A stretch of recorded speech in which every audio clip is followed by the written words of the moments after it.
The Agenda with Steve Paikin is made possible through generous philanthropic contributions from viewers like you. Thank you for supporting TVO's journalism. Tonight, how do arts and culture fit into Canadian sovereignty? Then, veteran journalist Valerie Pringle on her 5 decades in broadcasting and the last interview she just did. That's all ahead on The Agenda.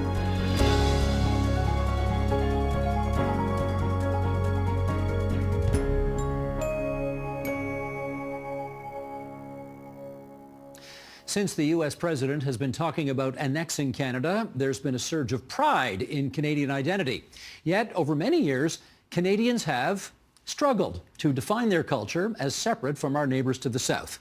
What sets Canada apart? Are we in need of a Canadian artistic renaissance?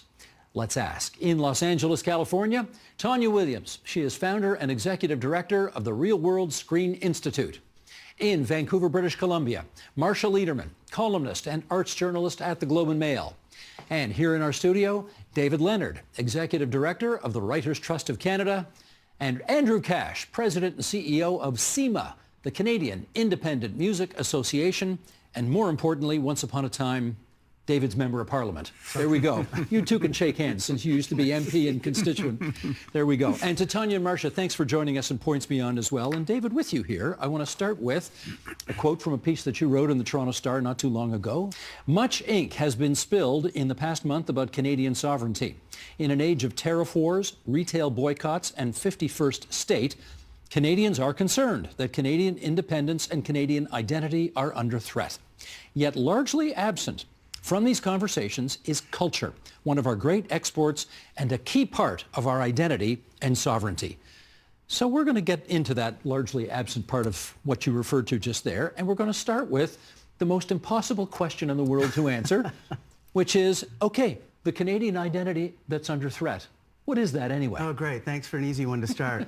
First off, thanks for having culture on this show. I mean, it is underrepresented across culture. It's certainly underrepresented in our elections. It's something that a lot of people aren't talking about. But identity is story. Culture is story. And so if we have other people telling our stories, if we have people who don't share our experiences, who come from different mindsets, who are playing with a different deck of cards, telling us who we are rather than letting us tell each other who we could be, I think there's something lost there. And I think you're seeing that right now with what's happening south of the border when someone is telling Canadians, maybe here's what you should be.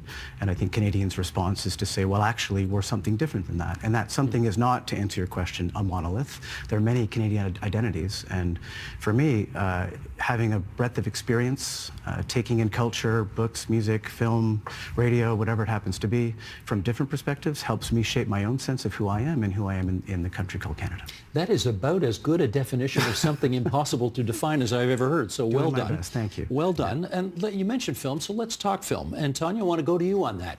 If I want to see a Made in Canada film, what constitutes a Made in Canada film? Well, I think you're going to get more than one answer from different people that you speak with. I have... It's interesting we're having this conversation now, actually, because the CRTC is doing a number of sessions with a lot of people in the screen industry about CanCon. What is Canadian content? For me, I would like more films, television shows showing that it's placed in Canada. That's a big one for me. Of course, we want Canadians working in the content, but right now that is the best marketing tool that we have for our product to go around the world and for people to actually recognize that the location that they're looking at is Canada. And I think that's a big part of our Canadian identity.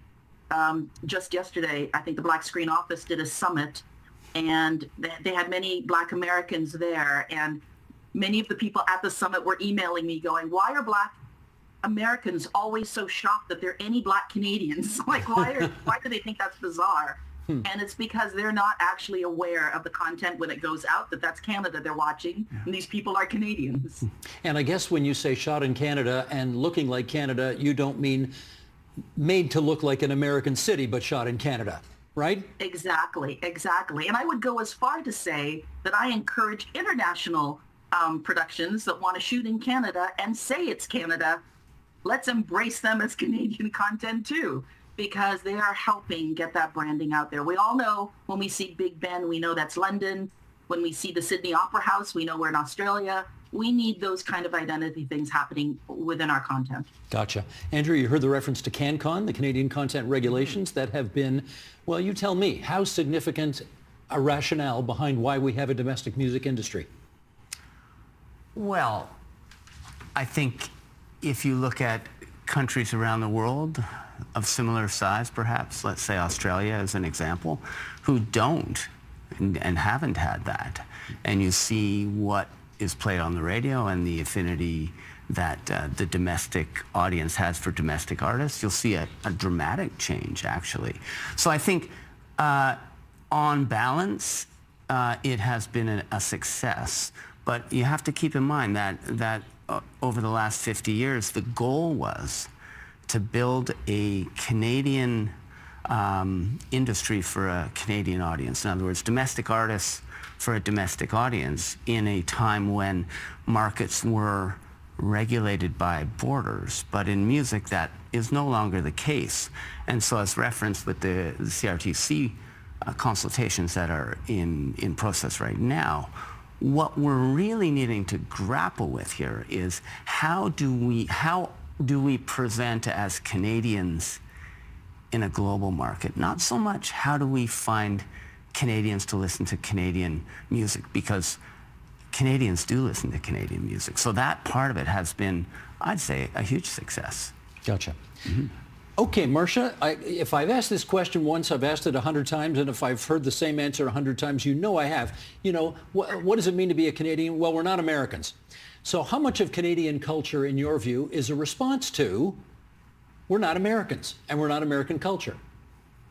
Yeah, I think, you know, for a long time, Canadian culture has been defined in juxtaposition to American culture, as you say, but it's understandable. We have this behemoth to the south of us, and at least I did. I grew up watching their TV shows, watching their films, which I still do, listening to their music, although CanCon Canadian content rules for radio did make a huge difference, at least in my coming of age, because I was listening to radio at the time. Different now. But I think, you know, culture both sort of defines and also reflects an identity. So yes, I want to see myself reflected in what I am watching or reading or listening to. So, you know, the Tragically Hip would be one example of a very successful, very Canadian band.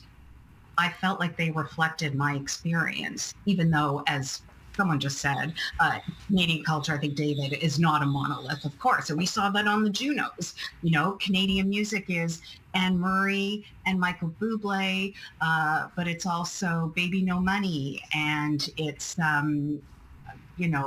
Snotty Nose Res Kids. So there is a lot to choose from in terms of how to reflect ourselves in our culture. I don't think I answered that question properly, but I hope you enjoyed the ramble. Well, that's what we allow on this program, so you're okay, Marcia, no problem. David, I want to pick up on your article again, in which you say, and here's another quote, in Canada, sales of books by Canadian authors represents less than 15% of total book sales. The average income of writers from writing alone is firmly below the poverty line, often reported at less than $10,000 a year. Yeah.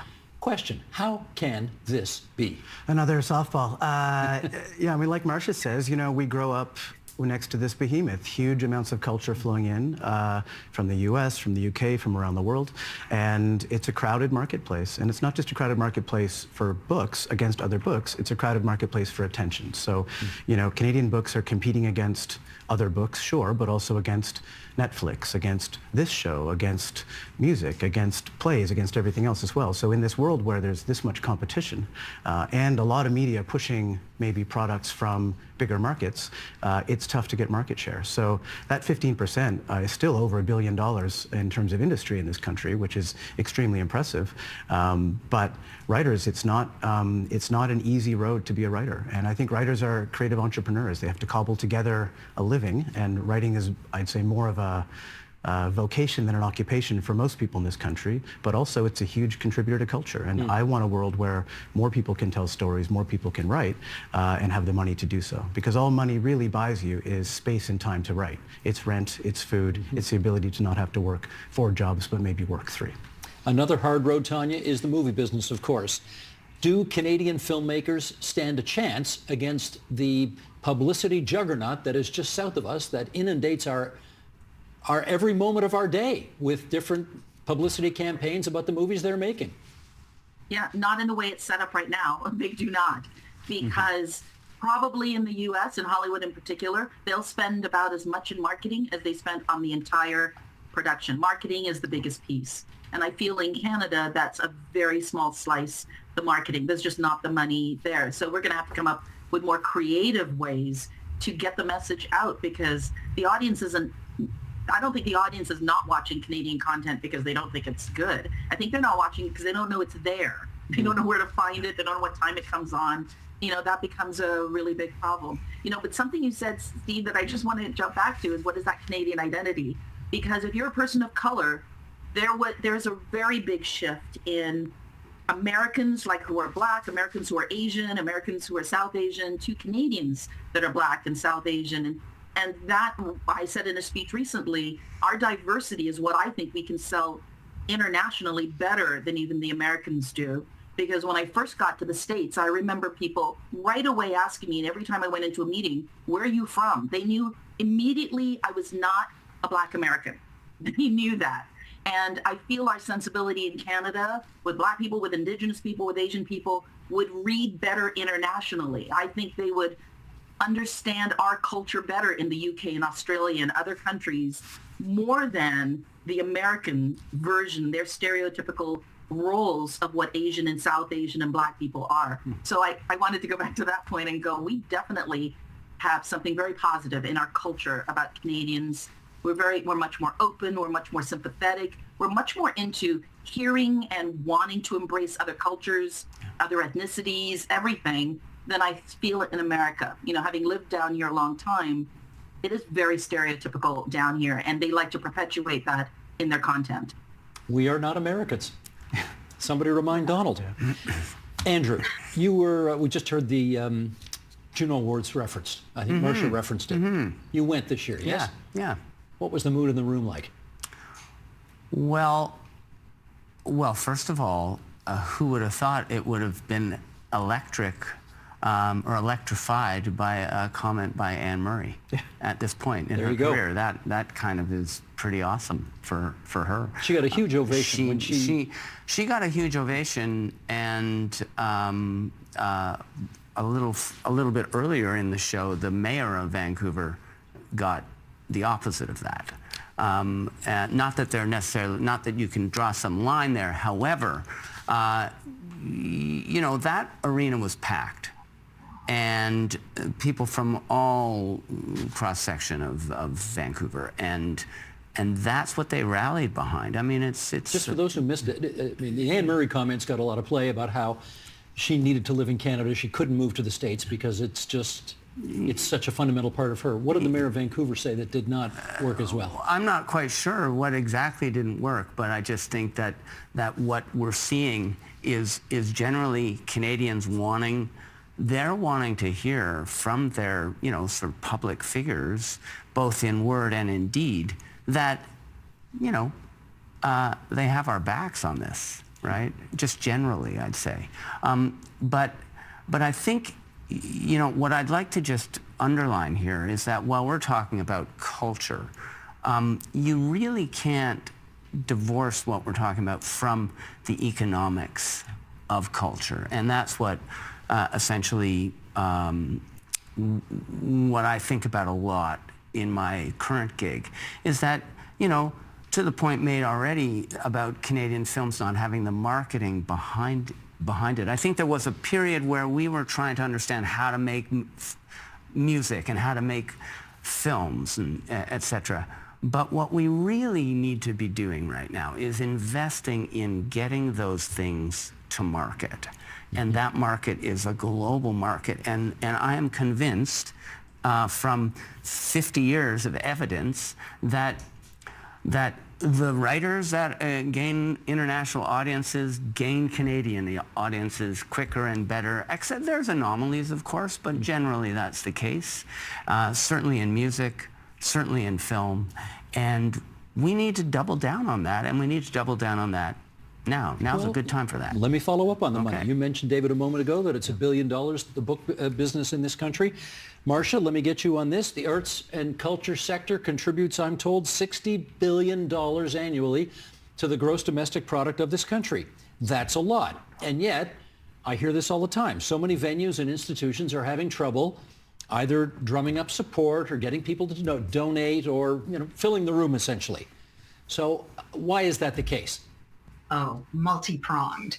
But I'll start with COVID.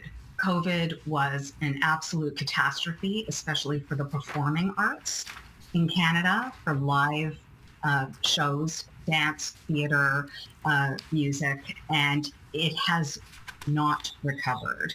It has not come close to recovering. Some places are doing better than others, but we are seeing live venues, and we're also seeing organizations that put on live events shutting down. The Kingston Writers Festival, for instance, announced that it would cease operating. Now it's trying to come back. Great. I hope it does. The Regina Folk Festival has ceased operations. We're seeing music venues close down because COVID took a hit. People aren't coming back, and the philanthropy is not there anymore, and the government funding is not where it was either. And I fear it's only going to get worse. So what do we do about all that, David?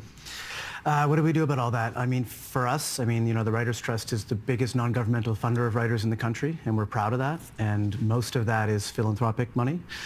So I think a big part of it is understanding that if these gaps exist, we have to find a way to catch the people who fall through them.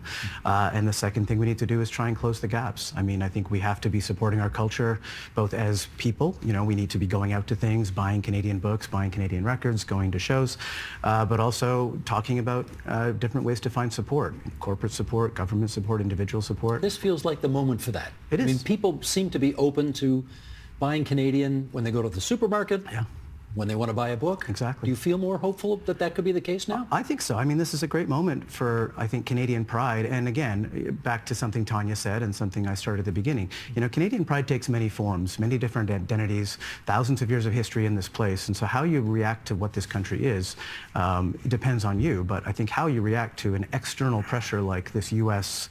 Trump stuff is generally by supporting your community. And I think that means buying Canadian books, going out to shows, supporting Canadian artists. And so, yeah, I'm optimistic that this moment is a moment for Canadian culture.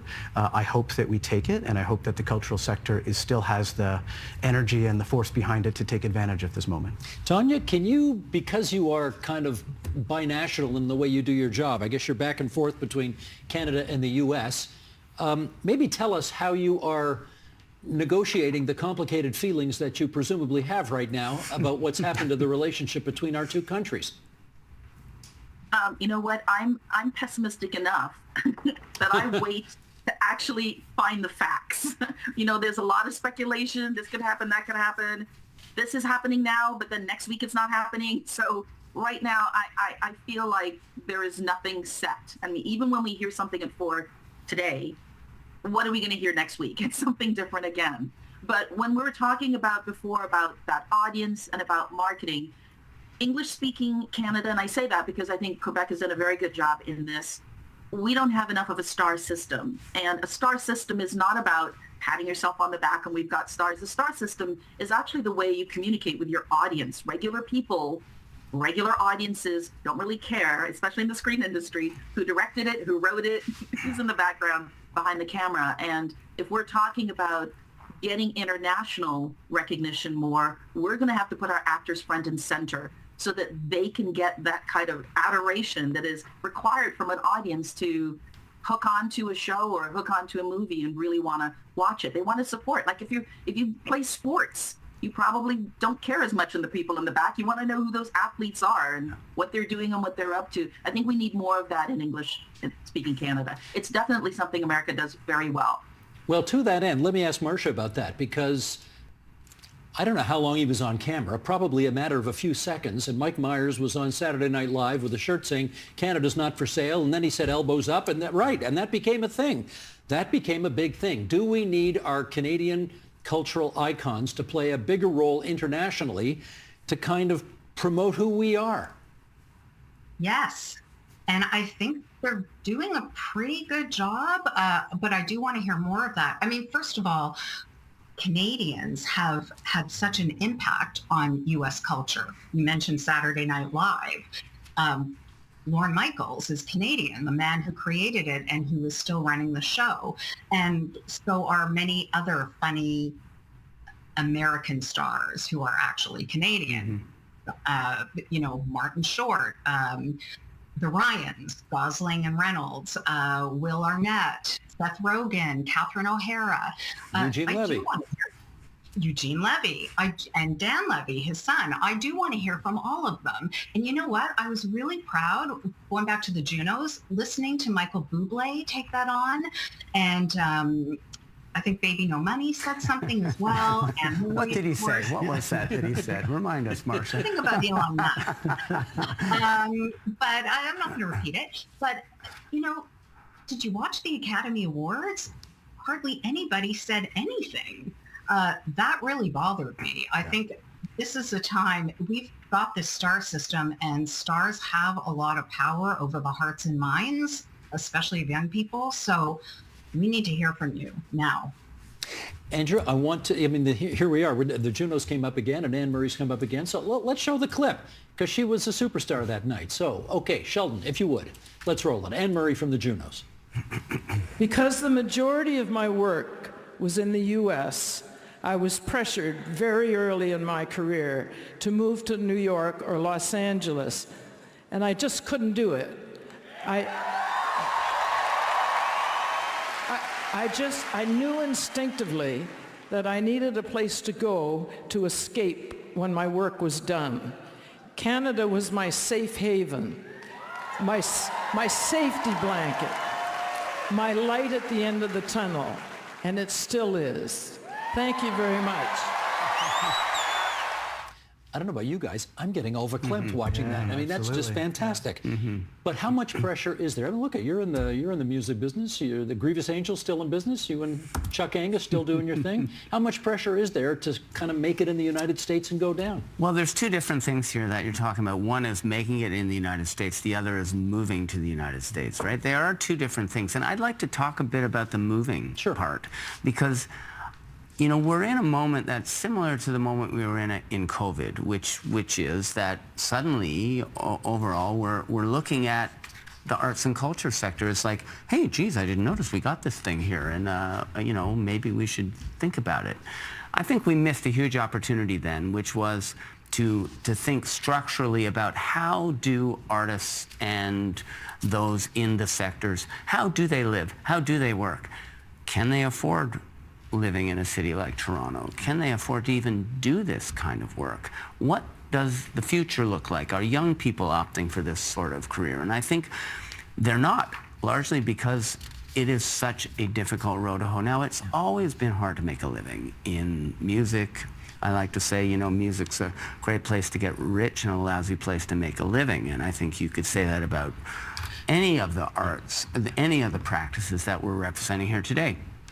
So we have an opportunity with this renewed focus to really look at, and I know people talk housing and their eyes start to glaze over, but your stat about $10,000 below the poverty line for writers, I mean, you can say that about musicians too. And so we need to think about, are we serious about this? Is this an important part of the Canadian identity that we see we need articulated now that we see what is really, frankly, an existential threat, a real one, like a real threat? And if we decide, yes, we need this is important, well, then we need to work on how do we create the types of living conditions that keep our artists, or let's just say that allow our artists to not have to opt for always going to these other places, right? But I think there's so many that are going back and forth That's wonderful. But, I'm more concerned not so much about artists moving to the United States. I'm more concerned about people just not doing it, And that's more of a concern. Because it's just it's all too hard. And yeah, why would people really do it unless you hard. really got to, As we sit here taping this, we do not know whether Donald Trump will eventually put tariffs on books. Right. But I presume all of us on this program would think it's a pretty dumb idea if he did. But having said that, if it were to happen sometime down the road, what would that do to the Canadian book publishing business? I mean, it's on the draft list. There's been a lot of work happening behind the scenes to try and take it off the draft list. It would be bad. I mean, full stop. It would be bad for writers. It would be bad for bookstores. It would be bad for publishers. Just explain why. I mean, a couple of reasons. I mean, for one, bookstores, the stat about what percentage of books sold in Canada are Canadian. Obviously, bookstores are affected. So any tariff that affects books that have to come in to bookstores, it means bookstores have to either absorb that tariff or pass it on to the consumer. There's not a lot of margin in bookstores, especially independent ones, so that's a difficult thing to accept.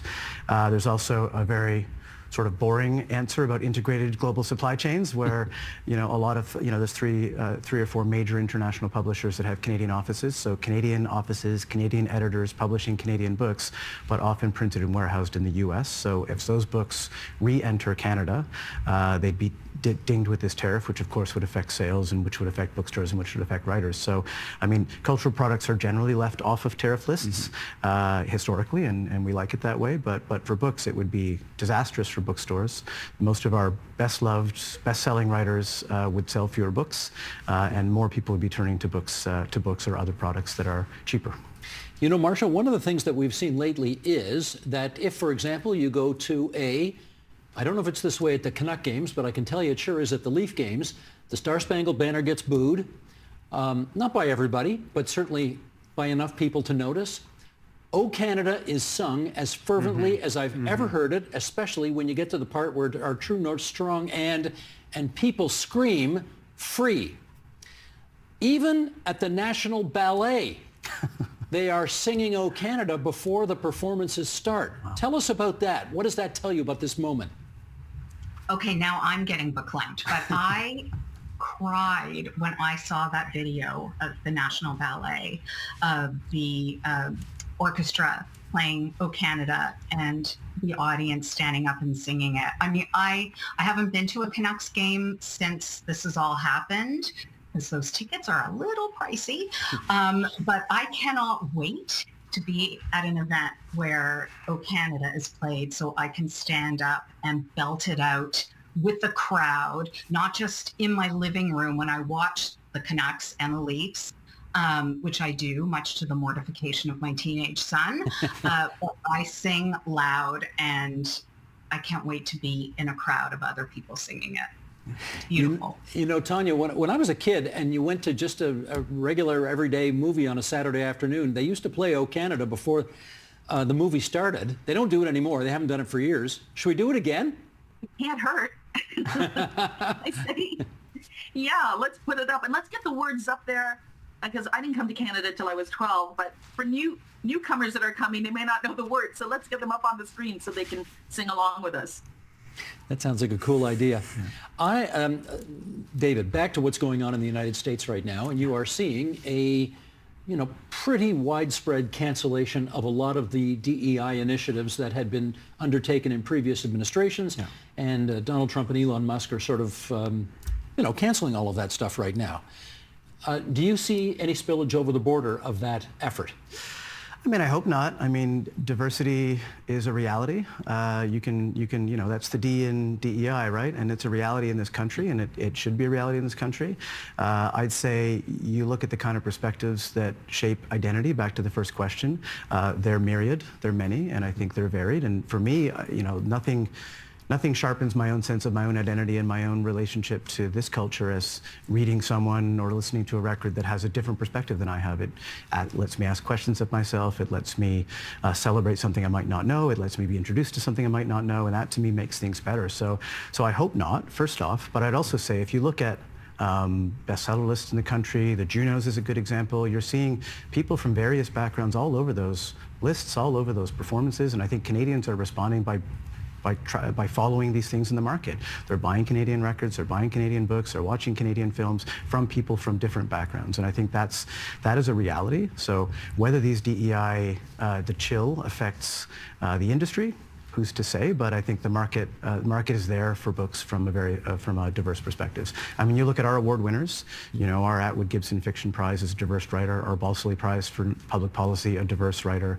You know, all across the board with our awards, we have merit is the only literary merit is the only category that our juries are given to judge these books by, and yet there's writers from various backgrounds winning these prizes on a regular basis, not because of their demographic metrics, but because of the quality of the work. With a few minutes to go here, Andrew, you're the one former politician among us here, so I'm going to ask you to give whoever the next Prime Minister is some advice on what kind of public policy we ought to be undertaking in this country to encourage more of everything we've been talking about here. Well, I think they need to listen to the folks in the sector, in the Canadian-owned sector.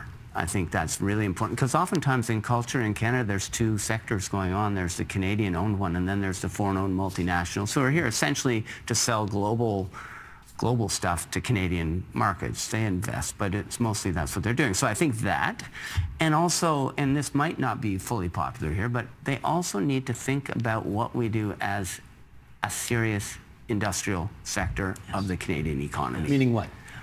Well, this is not just about, you know, being nice and, oh, we're going to give the little artists some money here and let them do their little thing while we go ahead and do all the serious stuff about the economy. We are a serious player in the Canadian economy and could be a bigger one if we were given that sort of attention at the policy level.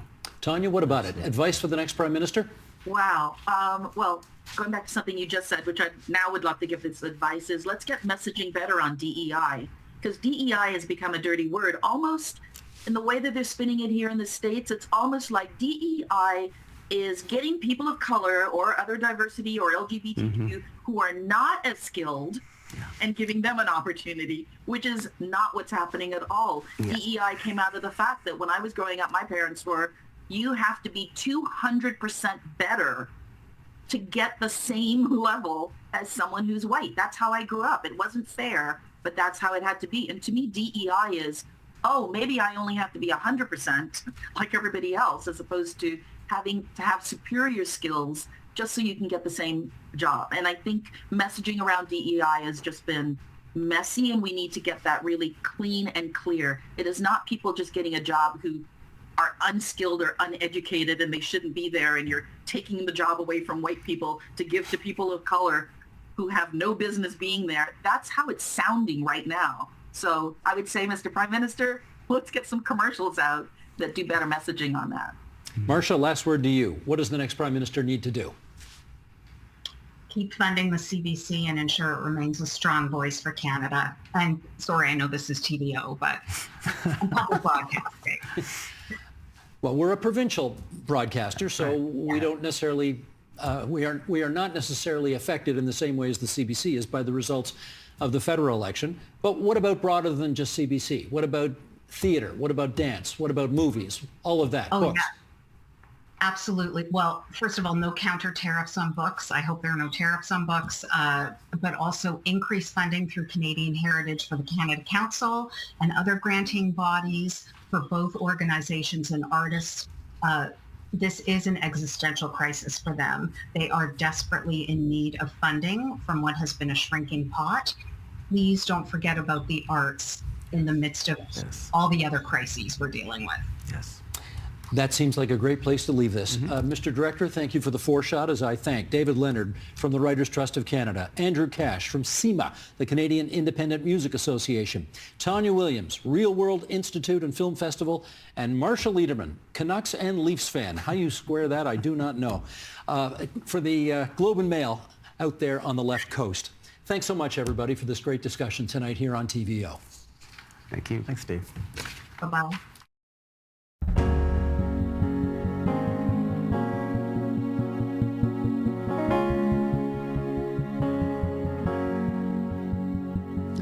For 5 decades, she has been one of the most recognizable faces on Canadian television. Over that time, she has hosted some of the most iconic programs: Midday, Canada AM, Antiques Roadshow, and the Olympic Games. But having just done her final interview on the PBS show Canada Files, Valerie Pringle has decided the time has come to put the cameras and microphones away. And she joins us now to talk about quite the career in broadcasting. Welcome. Great to see you again. So nice to see you. It's a weird thing, Steve. It is weird, eh? Not asking the questions. Tables turned. Well, get used to it. It's going to be this way for the next 20-odd minutes or so. How does a kid from Windsor, Ontario decide she wants to be a journalist? Well, I was from Windsor, Ontario, but I left there as a baby, really. My dad was working for the Ford Motor Company, came back to Toronto. So I grew up in Toronto, and my guidance counselor, I was at a girls' school, Bishop Strawn School, ready to go off to university. My maiden name was Whittingham, so I was like late in the alphabet, probably didn't get to see him till March, and asked me, and I so give him credit, Charlie Hawkes, what are you interested in? And no one had ever asked me that question before. And I actually had an answer, which was, you know, I love news and current affairs shows. At that point, This Hour Has 7 Days was on CBC. I go back that far.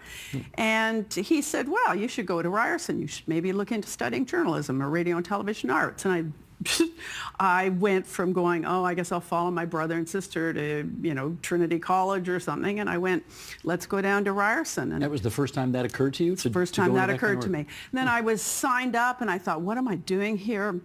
All these, you know, class clowns and people who'd made films. And I thought, well, I'm a good student. Maybe I could be a producer, whatever that is, or maybe I could be a researcher. I thought I could do that. I didn't think I'd be on air until, you know, a job came up at CFRB Radio. Hold that thought for a second. I'm going to get to CFRB. Did you have, at that time in high school, the same kind of effervescent, ebullient, outgoing, inquisitive personality you have now? Well, thank you. Well, I was the editor of the magazine, the school magazine. I was head of the debating club. So I mean, it sounds like yes. Those were things that were of interest to me, yeah, okay. Absolutely. So what they now call News Talk 1010, but back in the day we called CFRB, that was your first gig? Yes, it was. What'd you do? I was a good news reporter, and they hired every summer 8 kids from, you know, universities and colleges to do little 1-minute reports that came on after the news.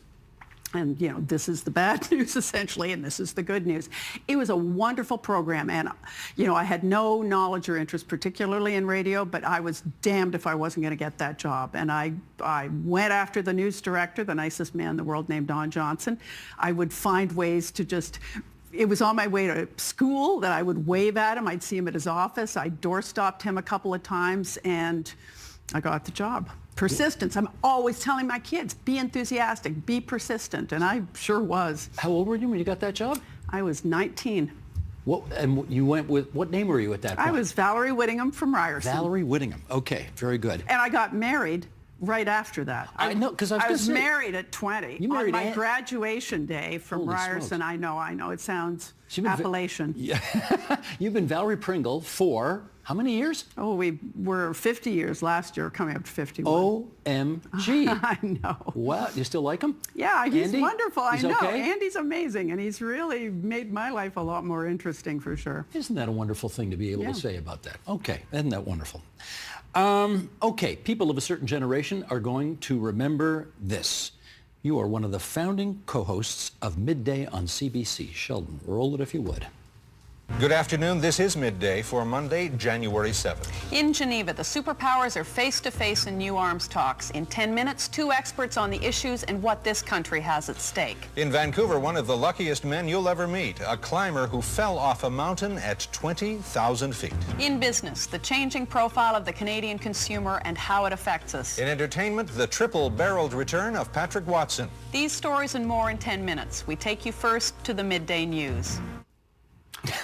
Oh, that was episode 1 with Bill Cameron. Oh, my gosh. The late great. He was the late great, and he was, you know, a Mount Rushmore of broadcasting, and such a great writer and such a precise guy. And I was given, when they created Midday, Bill Cameron half the time and Keith Morrison half the time. I mean, honest to Pete. Well, speaking of which, hang on. Look what I just so happen to have here.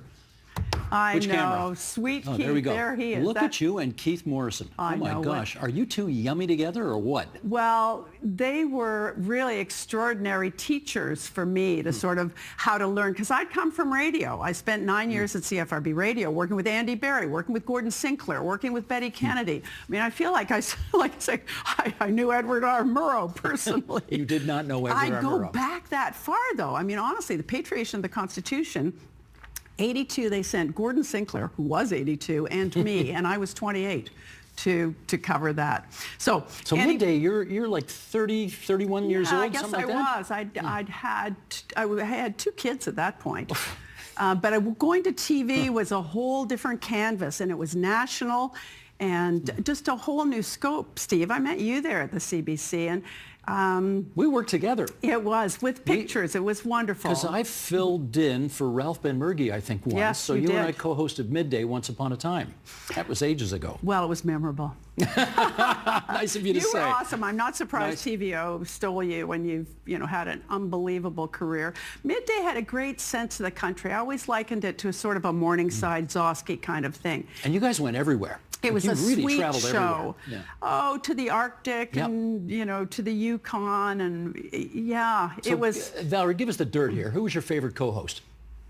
wow, because I had Peter Downey. Mm-hmm. Peter Downey was hilarious. Peter Downey and I would weep with laughter. Ralph Ben-Mergui was awesome, and I even worked with Kevin Newman briefly at the end, just before I moved to Canada AM.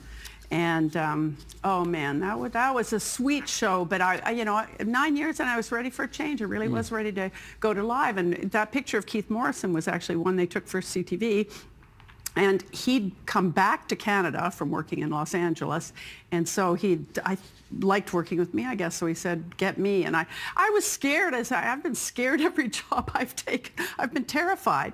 Sure, But doesn't you sort show. of leap into it, and I've obviously loved every job. I cry whenever I leave a job, and then I'm scared what I'm going to do. But going to Canada AM was great. The hours were nutty, but it was energized, and it was more newsworthy, and you're in people's homes in a different way than Midday was. So yeah, that was a great experience too for 9 years. Then it was time to change What that. time did you get up in the morning from Canada AM? I got up around 4. Oh, had that's 3 kids. Fairly outrageous. Well, it is. People would say, "Are you a morning person?" I said, "That's not morning."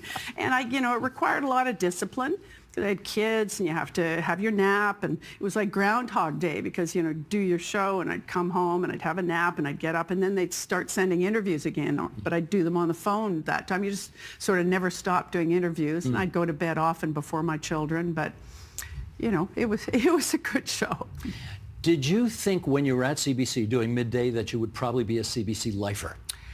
No, I didn't have a sense of that particularly. I mean, I loved being there. Barbara Frum was a huge hero. I remember interviewing her, and it actually ended up being not long before she died. And I remember asking what she listened to when she interviewed people. And she had this line. She said, "I'm listening for the ring of truth." A line. And you know that, Steve. Every once in a while, through all the blah, blah, blah you hear, somebody says something, and like the hairs stand up on the back of your neck. You go, "That's so true. That's real. Believable." Those moments of authenticity. Yes. And boy, she was great. I thought she was fabulous. I was lucky. I worked with Brian Williams. I worked with Mansbridge. I mean, it was, these are real legends of Canadian broadcasting. And Do you ever estimate how many interviews you think you've done over the years? geez, no, I never have. You should probably do that. I don't know. It would be Tens of thousands. Tens of thousands. For sure. And it's funny. You run into people who say, "Oh, you interviewed me." And you have no memory of it. No. I was interviewing people. Well, it's 50 plus years really back on radio. So many, and then because I did a nightly interview show, I replaced Andy Barry. He was a mentor of mine. Andy Barry was amazingly important in my career. So, and then all those interviews, and most of those ones you saw on Midday, the opening, most of those interviews we were doing. Patrick Watson, I think I had 3 minutes. Boom. Any favorites? Yeah, there are lots of favorites. Robin Williams was one I remember. I'd seen him on TV so many times, and he was always doing shtick, and you want him to be funny. This was for Good Morning Vietnam, so it was a long time ago. But he also then would be very serious, talking about, drugs, or a little bit, I think, touching on, mental illness and stuff. I remember it having just this perfect wave of being hysterically funny and, weeping with laughter, with moments of, sort of seriousness and poignancy, and that was perfect. Oscar Peterson I adored. Interviewed him many times. I remember him, when I asked him about the best song he'd ever written or piece of music, and I thought he'd say Hymn to Freedom, which was a civil rights anthem, and this was after he'd had a stroke, and he said, haven't written it yet. Oh, what a great line. I love that. It is a great line. And Oprah Winfrey, when she said, I used to preach when I was a child, and I'd stand up in the pulpit and I'd say, I don't know what the future holds, but I know who holds the future. And I'd think, oh, what Canadians don't wonderful talk that way. words of wisdom. Well, June Callwood, who was also one of my heroes, would say, well, you have to know what you will not tolerate and what you will not put up with, and I will not tolerate injustice, and we have to interfere. And I'd go, I love how she uses interfere, but she was also a big hero. That sounds like John Lewis's Good Trouble. You Yeah, gotta get in good trouble. It is. Get into good trouble. You have to interfere, because it's interfering that keeps us together as a society. You must have had one or two, as you look back now, that you just despised. Who were the interviewees that you really did not like? Oh, there were a lot of movie star people who, are impossible. Name names. Personalities.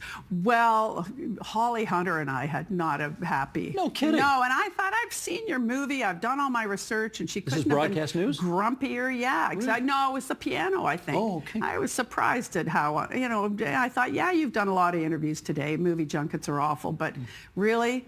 And Mavis Gallant, boy, well, I'd say she didn't like me. It was in Paris. And Morley Safer was like, why are you asking me these things? And Joan Collins, oh boy, she'd written a book. She was tough. That was, I guess, I don't know if she just didn't like me. But I remember it was over a satellite, and as, we sort of signed off, she said, oh, what a bitch.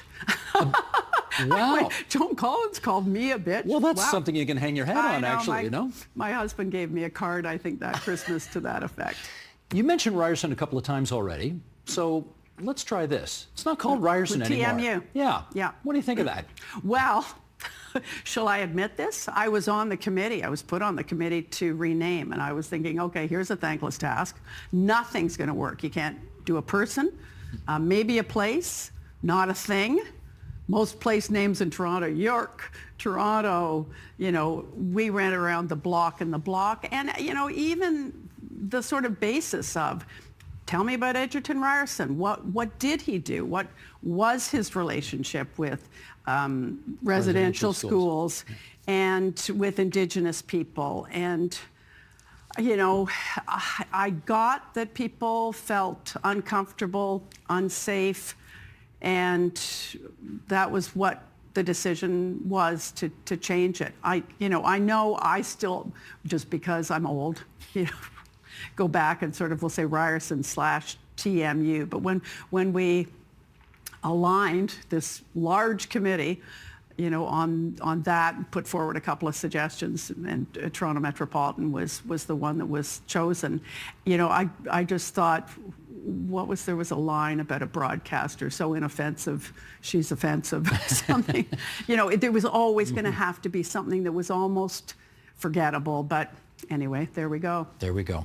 Tell me about Canada Files on PBS. How did that come to you? Well, Jim Deeks created this show. He wanted to do an interview show with great Canadians, half-hour conversations. I think he went to Canadian networks, and they all went, no money, no how, old-fashioned, don't care. And it was the PBS station in Toronto, Toronto, Buffalo, public broadcasting. They said, great, we'll take it, but, you've got to finance it yourself, which he did. He figured out how to do it, because there's a way for, sponsors to get tax donations, just like here. So he did it for 3 years, 13 half-hour interviews. And then when he was done, he wrote me, and at that point I was chairing the board at the Centre for Addiction and Mental Health, where I've been a volunteer for 20 years. But it's a big job, and we had a $500 million campaign going on, and I thought, I haven't done this for a while.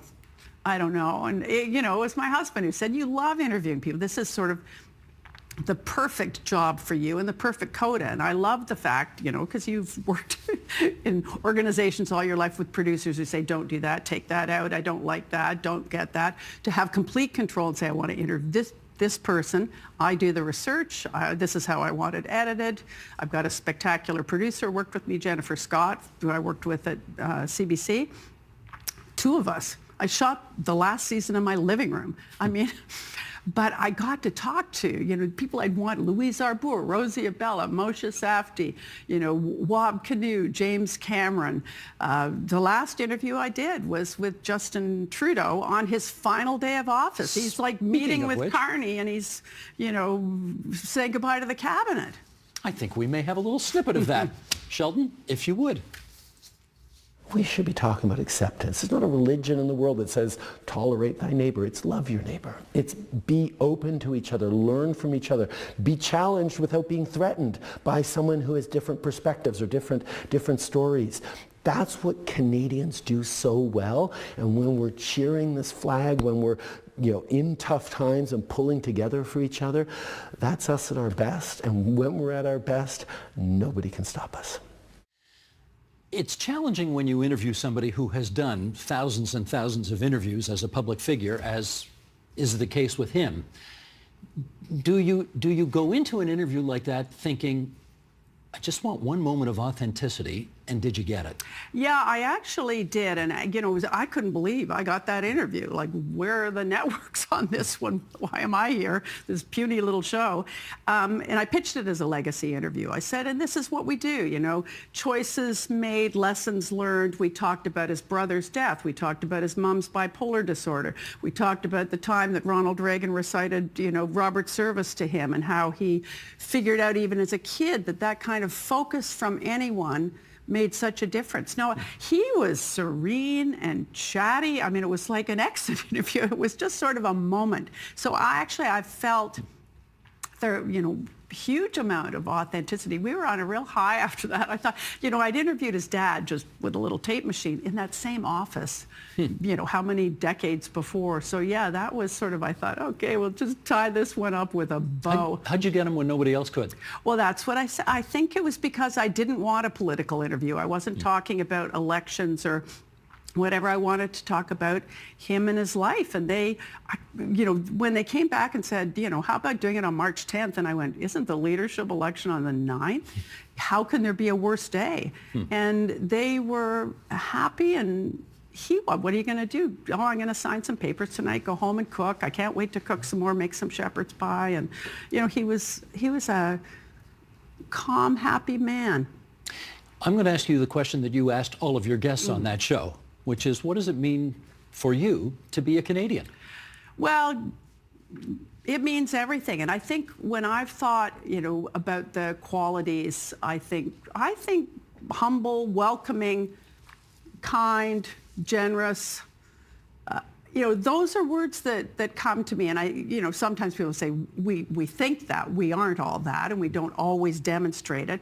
I say I also can't leave out the geography of Canada, because I spent 20 years of my life building the Trans-Canada Trail across the country and raising money and, trying to make that project happen. So the geography and how we perceive that, and even bits of the cult of the North, places that you never go and never will, but just figure largely in your brain because it's part of Canada.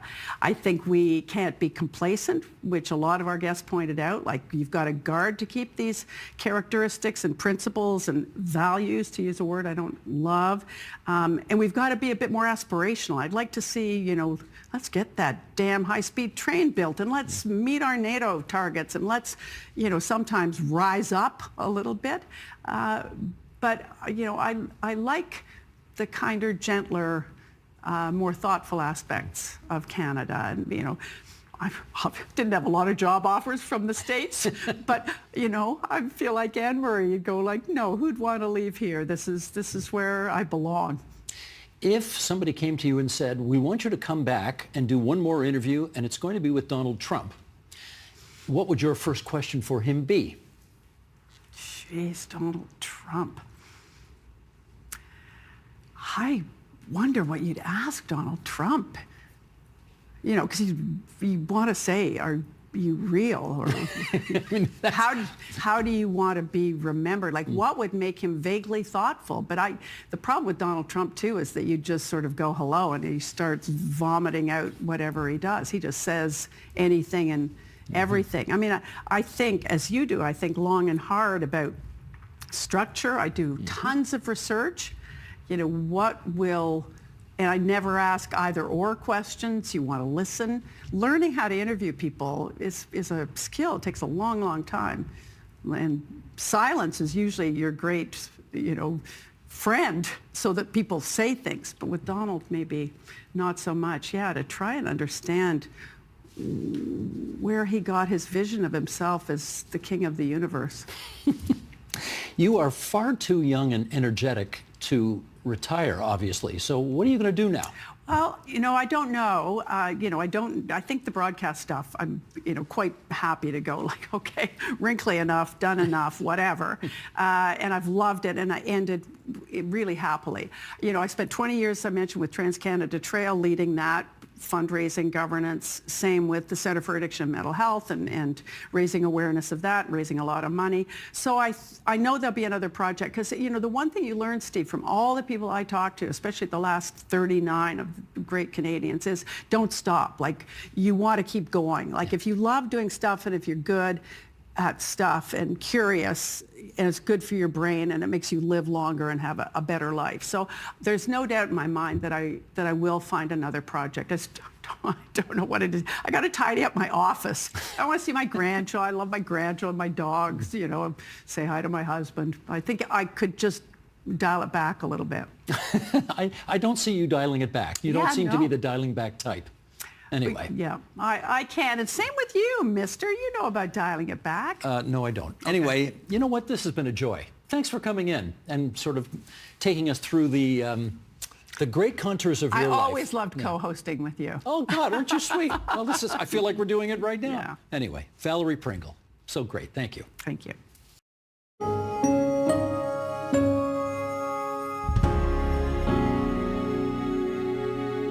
And that is the agenda for Thursday, April 3rd, 2025. Tomorrow, John Michael McGrath and yours truly unpack the Ontario Integrity Commissioner's report on the Greenbelt scandal on this week's edition of On Poly. I'm Steve Paikin. Thanks for watching TVO, for joining us online at tvo.org, and we'll see you again tomorrow.